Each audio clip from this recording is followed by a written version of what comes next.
Hello, I'm Joe Collymore, and February, as you know, is Black History Month.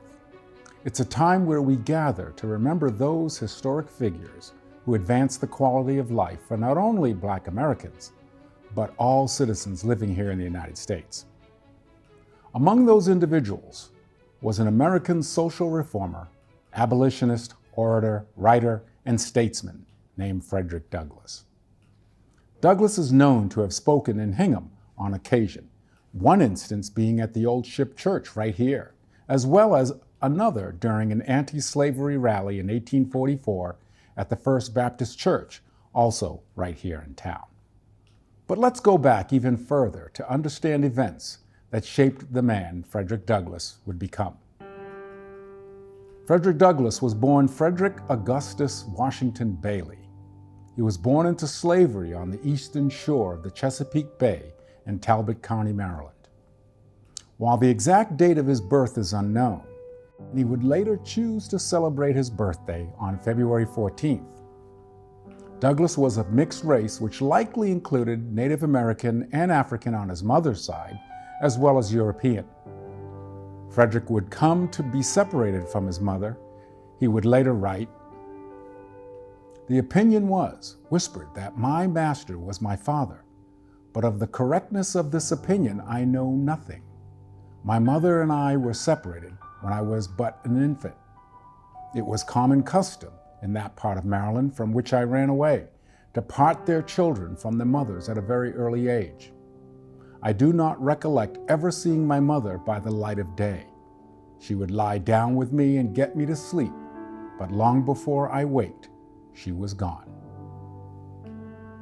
As a result of this separation, Douglass would come to live with his maternal grandmother, Betty Bailey, who would also be separated from him at the age of 6 and sent to the Y House plantation. When the owner there died, Douglass would be given to Lucretia Auld, wife of Thomas Auld, who sent him to serve his brother Hugh Auld in Baltimore. In Douglass's biography, he would mention how lucky he felt to be in the city, where he said slaves were almost free men compared to those on plantations. When Douglass was about 12, Hugh Auld's wife, Sophia, would start to teach him the alphabet. Hugh Auld disapproved of the tutoring and asserted that literacy would encourage slaves to desire freedom. Sophia would come to adopt this belief as well, and one day refrained from both teaching and allowing reading materials for Douglass. However, Douglass would continue to learn to read from white children in the neighborhood and by observing the writings of the men with whom he worked. As Douglass began to read newspapers, pamphlets and political materials, and books of every description, he would be led to question and condemn the institution of slavery. Following his stay with the Aulds, Douglass would be hired out to a William Freeland for some time, during which he would teach other slaves on the plantation to read the New Testament at a weekly Sunday school. As word spread of his activities, the interest among slaves in learning to read was so great that in any given week, more than 40 slaves would attend these lessons. For about 6 months, their study would go relatively unnoticed. And while Freeland remained complacent about their activities, other plantation owners became incensed about their slaves being educated.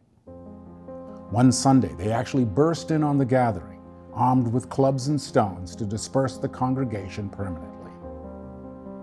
In 1833, Thomas Auld took Douglass back from Hugh, and he would send Douglass to work for Edward Covey, a poor farmer who had a reputation as a slave breaker. He whipped Douglass regularly and nearly broke him psychologically. At 16 years old, Douglass would finally rebel against these beatings and fight back. After Douglass won a physical confrontation, Covey never tried to beat him again. Following, Frederick would try to escape the plantation many times. In 1837, Douglass would meet and fall in love with Anna Murray, a free Black woman in Baltimore about 5 years older than he. Her free status strengthened his belief in the possibility of gaining his own freedom. Murray encouraged him and supported his efforts by aid and money. And on September 3, 1838, after many attempts to escape his situation, Douglass successfully found his way out by boarding a train from the newly merged Philadelphia, Wilmington, and Baltimore Railroad to the great northern cities. He reached Havre de Grace, Maryland, and Harford County in the northeast corner of the state along the southwest shore of the Susquehanna River, which then flowed into the Chesapeake Bay. Although this placed him some 20 miles from the free state of Pennsylvania, it was easier to travel through Delaware, another slave state.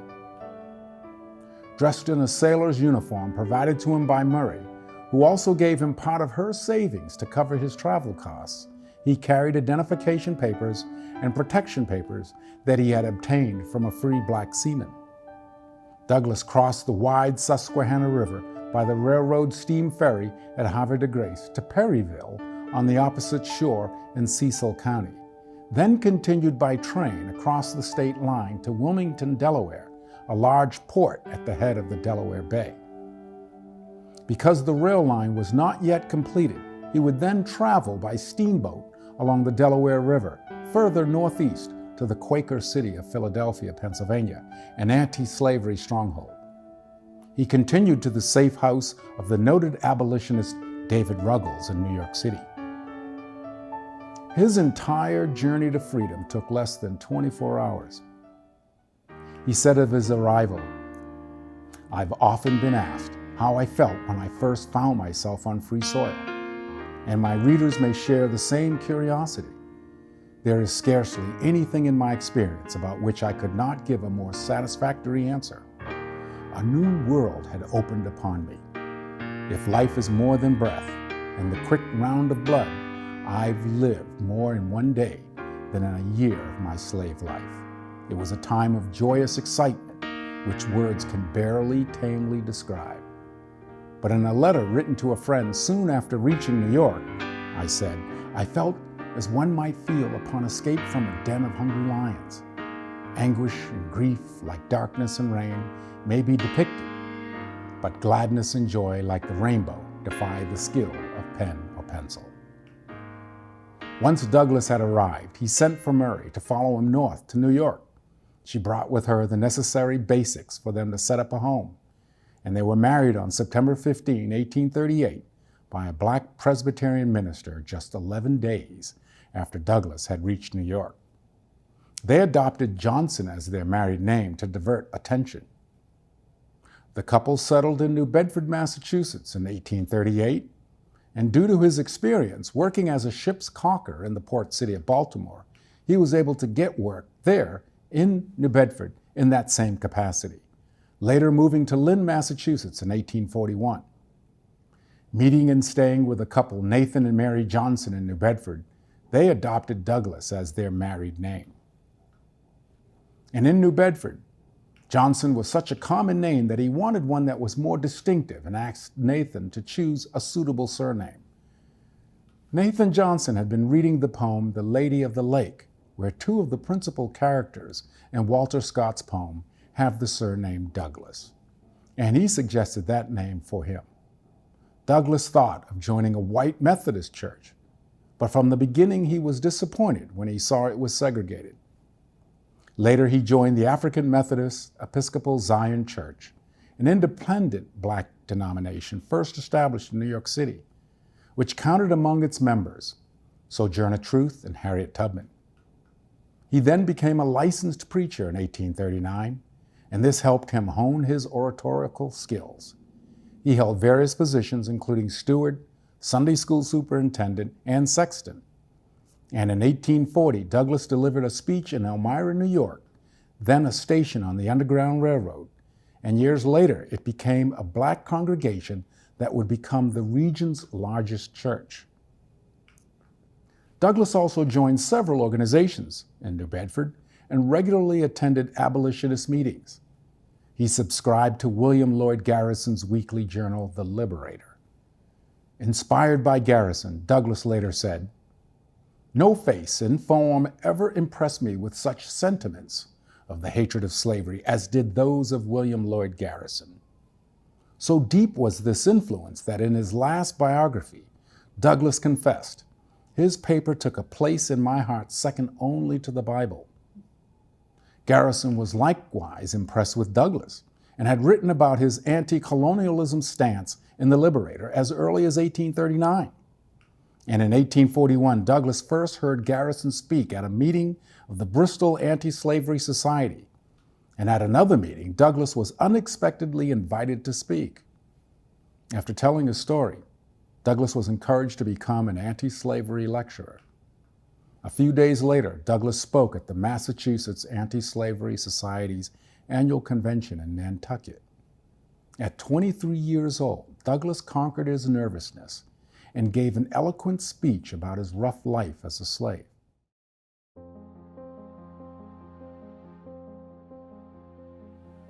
However, Douglass would continue to face difficulties even as a free man. While living in Lynn, Douglass would engage in early protest against the segregation present in the transportation system there, where he himself had experienced the ills of during an incident at the Lynn Central Square station, where Douglass was thrown off an Eastern Railroad train because he refused to sit in the segregated railroad coach. In 1843, Douglass joined other speakers in the American Anti-Slavery Society's 100 Conventions Project, a 6-month tour at meeting halls throughout Eastern and Midwestern United States. During this tour, slavery supporters frequently accosted Douglass. And at a lecture in Pendleton, Indiana, an angry mob chased and beat Douglass before a local Quaker family, the Hardys, rescued him. His hand was broken in the attack. It healed improperly and bothered him for the rest of his life. He would then go to Europe to avoid his captors and experience a life as a freeman. 11 days and a half gone, and I have crossed 3,000 miles of the perilous deep. Instead of a democratic government, I am under a monarchical government. Instead of the bright blue sky of America, I am covered with the soft gray fog of the Emerald Isle. I breathe, and lo, the chattel becomes a man. I gaze around in vain for one who will question my equal humanity, claim me as his slave, or offer me an insult. I employ a cab. I am seated beside white people. I reach the hotel. I enter the same door. I'm shown into the same parlor. I dine at the same table, and no one is offended. I find myself regarded and treated at every turn with the kindness and deference paid to white people. Douglass would come to build relations with Europeans and be influenced by their ways. He became one of the most famous intellectuals of his time, advising presidents and lecturing to thousands on a range of causes, including women's rights and Irish home rule. Although this is only a look at the beginning of Douglass's life, Douglass would lead a very prolific life in politics and advocacy for the rights of free slaves. Among his many accomplishments would be recruiting soldiers for the Civil War, serving under 5 presidents, writing a very successful autobiography titled Narrative of the Life of Frederick Douglass, an American Slave in 1845, which within 3 years would be reprinted 9 times with 11,000 copies circulating in the United States. He also established an anti-slavery newspaper. I'd like to introduce Martha Bewick, an active member of the Hingham's Historical Society. She's quite knowledgeable about the life and times of Frederick Douglass and other abolitionists of the time. She's written a book, Tranquility Grove, the Abolitionist Picnic of 1844, and she can speak to Douglass as an abolitionist in his times in Hingham and the South Shore. Hi, Martha, and welcome. Hi. Well, thanks so much for inviting me, Joe. I enjoyed your presentation very, very much. This is quite an interesting book. I've had a chance to at least read excerpts of it, and I'm looking forward to really going through this in depth. What I'd really like to know is what prompted you to write this book? Well, it's actually a project of the Hingham Historical Commission, the town's historical commission. And the town historian, Alexander Macmillan, was aware of the fact of this particular abolitionist picnic, which was supposed to be the largest of its kind ever held. Mm-hmm. And it took place on a piece of property that's actually still owned by the town, a 24-acre plot that's all tangled and brushy and overgrown, and is located between Central Street and Hersey Street, now called Burns Memorial Park. And so he thought that if we had a chance to find out more about the history of this day, which people had sort of forgotten about over the century, and well, it's now 175 years, but if we found out more about it, that this might then interest the town in bringing the property back, possibly having some educational materials related to it, and giving us an opportunity to use the site to learn about the passions and the issues of that time. Tell me a little bit about the cover. Yes, the cover has a wonderful collage, which is actually owned by the Art Institute of Chicago. And it is a collage that was created by a woman about 20 years old from Weymouth. Her name was Susan Torrey Merritt. And it was just perfect for this small book because it shows an abolitionist or an anti-slavery picnic or rally of some kind that took place in Weymouth, probably in the 1840s. We're not sure quite what year. But the only difference between that and Hingham is, of course, the location, yes, and the fact that Hingham had another 9,500 people attending. But if you look at this picture of this cover, you'll notice that there are people are in fairly formal attire. There are both black and white participants, all dressed in the Sunday best, and there are the banners of the United States and the Liberty Party, which was one of the parties, anti-slavery party at that time.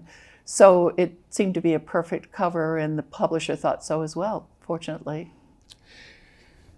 What was your experience like as you went about gathering information to pull this book together, and some of the factual pieces that you've actually included here? Well, when I began, Alec Macmillan gave me a pile of deeds, and he thought this was going to be a Registry of Deeds project.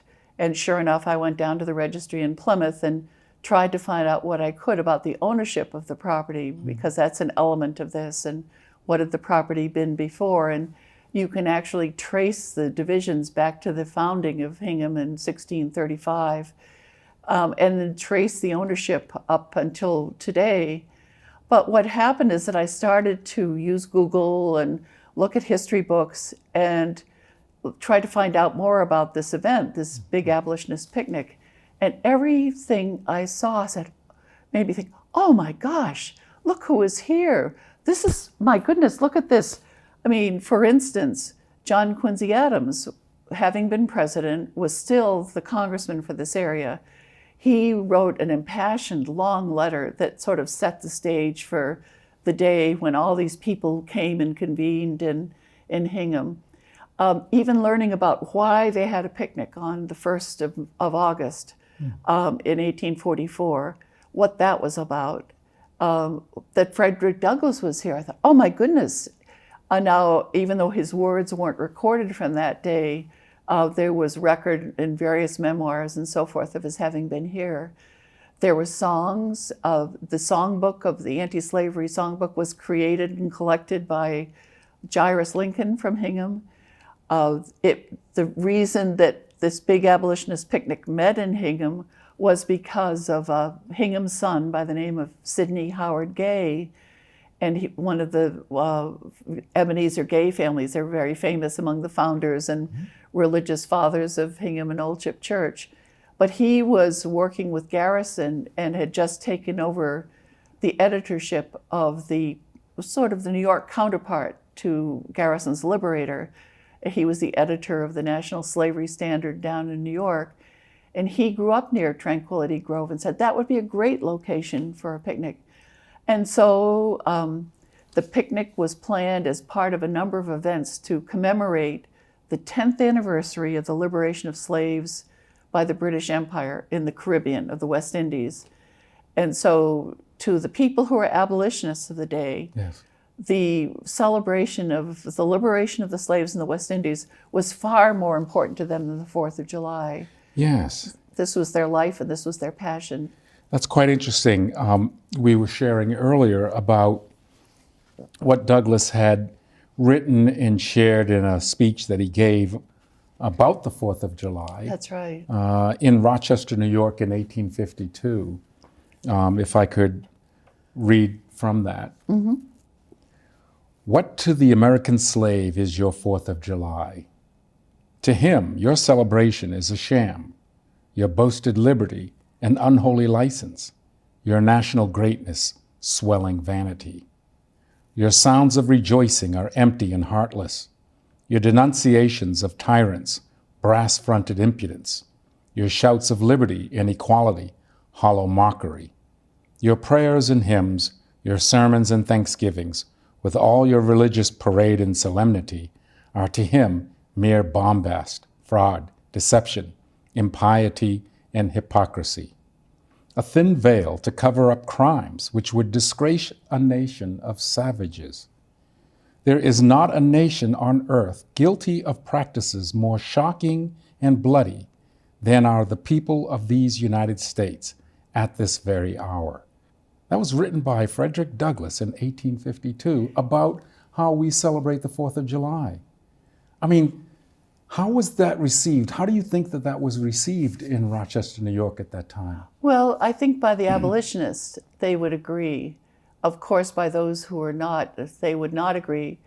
And I'm not sure, because I'm not a Douglass scholar, but I know that at the beginning of his involvement with the abolitionists, that he joined Garrison in being opposed to the Constitution because he felt that it didn't have room for the slave or the equality.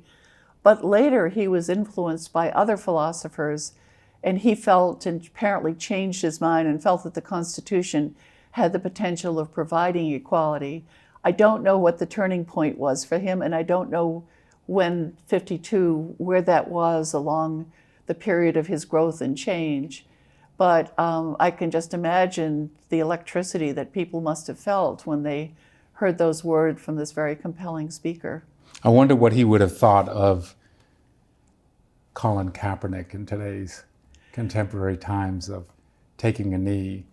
I think he'd be taking a knee right there with him too, yes. Well, Indeed. I mean, by comparison, taking a knee seems mild when you Yes. think of the words that were used. And in fact, what I've included in the book, or the book includes some excerpts of abolitionist songs. And what would happen is in these songbooks, they would take familiar tunes like Auld Lang Syne and put radical inflammatory words to them, or My Country 'Tis of Thee, or hymns. And some of the great poets of the day, like John Greenleaf Whittier, Garrison himself, and others, would write these fulminating songs, and everybody would be waving their fists and singing loudly. The whole, I mean, they were passionate. They were passionate about this. And when you think about the issue, they had every right to be, truly. But I will say, I mean, when you ask about the process of discovery, Yes. among the exciting discoveries were the records, the newspaper articles that you can find in the library or historical societies, if you look on the microfilm, that had the accounts of the day. And 175 years ago, everything was mentioned in great detail. So in fact, if you look back to the newspapers that reported on this event, they had the detail of how people arrived, where they came from, where their horses were kept, who would take care of the horses while they walked up to Fountain Square near the Lincoln statue here in Hingham, where they started the procession, where they then walked down to Steamboat Wharf, where the delegates from Essex, Middlesex, and Suffolk County arrived by steamboat from Liberty Wharf in Boston, Liverpool Wharf in Boston. They then had a procession led by young women in white, where they're wearing great wreaths of oak leaves, and it described every single delegation, the banners that they carried, the individuals leading the processions. So the whole script is right there in the newspapers of 175 years ago. They then walked from the Steamboat Wharf along the harbor, then down North Street, went down that little South Street extension, turned left on Main Street. They all processed up Main Street and then they turned between the houses at Main Street, 137, 135, two houses owned by the Thaxter brothers, and they were the ones that owned Tranquility Grove. So all these thousands of people went up and over the hill and down into the grove, and then there was described all the letters and that were read, and the speakers who spoke, and the singers who were there, and the food that had been gathered to serve all these thousands of people. It's all there. It's amazing when you think about the number of people that gathered at that time. A little over 10,000, would you say? Roughly? Well, they would say, you've heard reports everything from 6 to 10, 8, Okay. who knows. So, But still a fairly A big large group. turnout during that time. yes, To, of all things, to gather and celebrate this movement, this social movement yes, of abolishing slavery. yes. And there were other celebrations for that 10th anniversary year as well, that were encouraged by the Garrison group in Boston. The day before, which was August 1st itself, actually this was held on August 2nd because it had rained on the 1st. But on August 1st, there had been a gathering in Concord, and Douglass was there as well. But the big speaker of the day was Ralph Waldo Emerson, and he gave a speech that I included in the back of this book. Yes. That's quite long, but it is extraordinary because it includes the story of the emancipation, the Parliament actions in Britain, the horrors of slavery. It really is an incredible document. But he spoke, and that speech is the one thing that's really been remembered from that day. But meanwhile, there was also a 10th anniversary celebration by the colored citizens of Boston, as they called it. And there was a description of their procession and gathering at the Tremont Temple. Maybe it's the same one that's there today, I'm not sure. And then the fourth one was a gathering of the mostly black citizens of New Bedford. So there was a whole procession there. So there was all of this network of celebration. Right. Yes. Yeah. And within Hingham itself, and we talk about First Baptist Church, played a very key role, I think, during Frederick Douglass's appearances here in Hingham along with Old Ship. Yes, apparently Douglass was first welcomed by the First Baptist Church when he was here a couple of years before. So he made several trips there. But the leading church, I suppose you'd say, for this event was what was called the Third Congregational, now we know as New North. Okay. And there was the pastor there was Reverend Oliver Stearns. And when he arrived, he was an abolitionist. So he was very, very key to the Hingham anti-abolitionist activity from early on.